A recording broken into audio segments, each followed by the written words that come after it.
What self-limiting ideas are you accepting from other people, from them, from the world mind, concerning your health?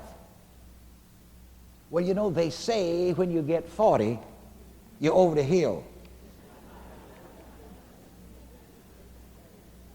And I love to tell you about the experience I had in Miami, Florida several years ago as I walked down the aisles before service speaking to the people. And there was a man who called me and said, Reverend Ike, come over here. He could hardly move, like his whole body was frozen.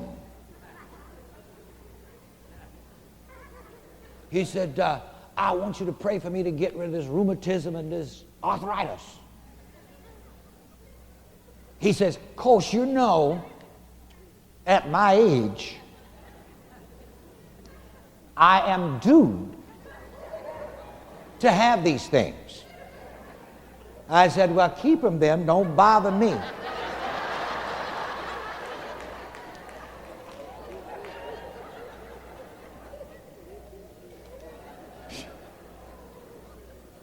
You see, they had done a number on him.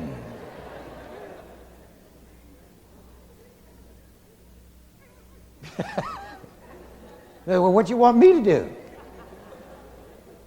At your age, you due to have it, and you got it, so be satisfied.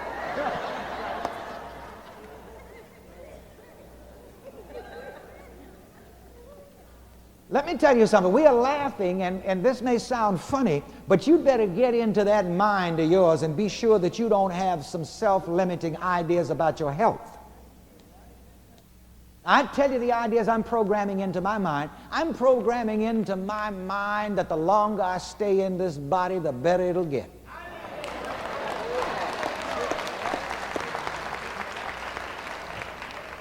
That's what I'm programming into my mind. So you'd better ask and probe. I mean, this is something for you to work out. What self-limiting ideas have I got about my health? And get rid of them. What self-limiting ideas do I have concerning my happiness? Well, you know, can't be happy all the time.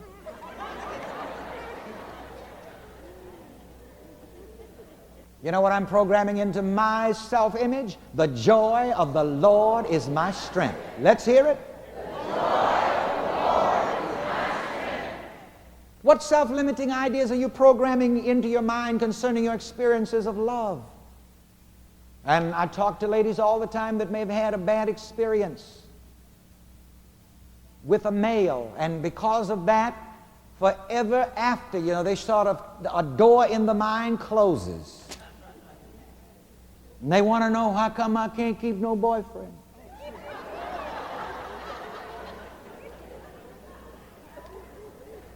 How come I can't get married?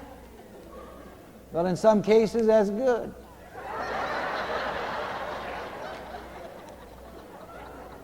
So you don't have anybody to whoop you upside your head.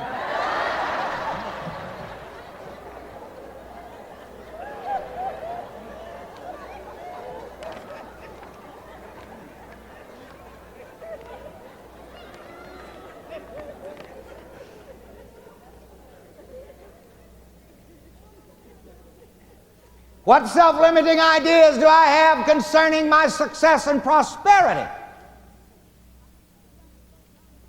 I mean, have you gotten some kind of an idea, maybe from your religious upbringing, that it isn't right for you to succeed, it isn't right for you to prosper?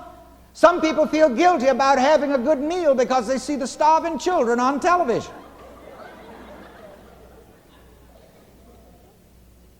And I'm not making light of poverty and of need. I believe in us helping our sisters and our brothers. But it won't help me if I go hungry because somebody else is hungry. Just be one more hungry. Finish that for them when you get outside. Said, I've already been hungry. I mean, do you feel guilty about prosperity? Do you feel guilty about success? You'd better examine yourself on those issues. I mean, do you think it would be wrong for you? Like some people say, is it wrong? Is it right for some to have so much when others have so little? It's right for me to have everything I've worked for.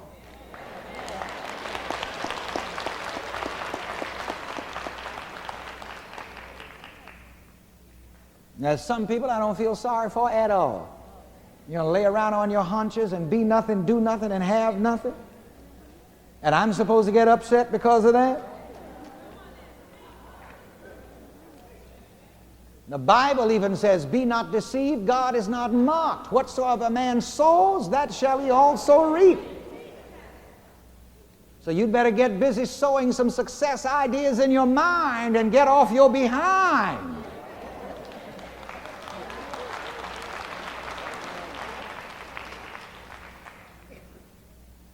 I mean, you see these people around here. Maria came up with a real estate license. She passed the first part of the test, got her certificate last Sunday.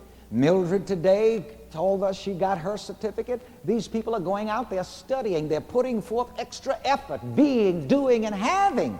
And what they get, they deserve.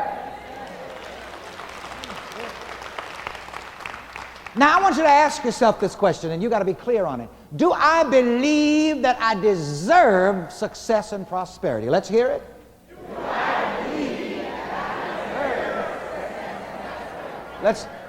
Let's stand up and do some work now, because I'm getting ready to close this, and I've got to get your minds clear.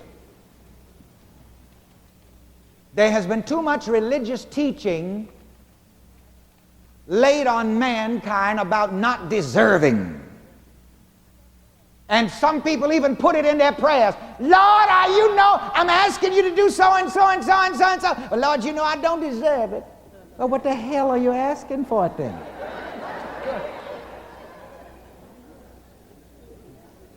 That is a self-limiting, self-defeating idea. I want you to shout back at me, I deserve all of God's goodness because I am God's child. Let's hear it. I deserve all of God's goodness because I am God's child. Absolutely. I deserve it all. You see, even the prodigal son, after he'd gone out and done everything wrong that he could do, when he came back to the father started giving him everything. Not because of what he had done, but because he was God's child, and as God's child, you deserve all of God's goodness. Yes, sir. You're going to preach to one another now for about 10 seconds. I want you to I want you to preach it. For the next 10 seconds, I ordain every one of you as preachers. Your ordination is revoked after 10 seconds.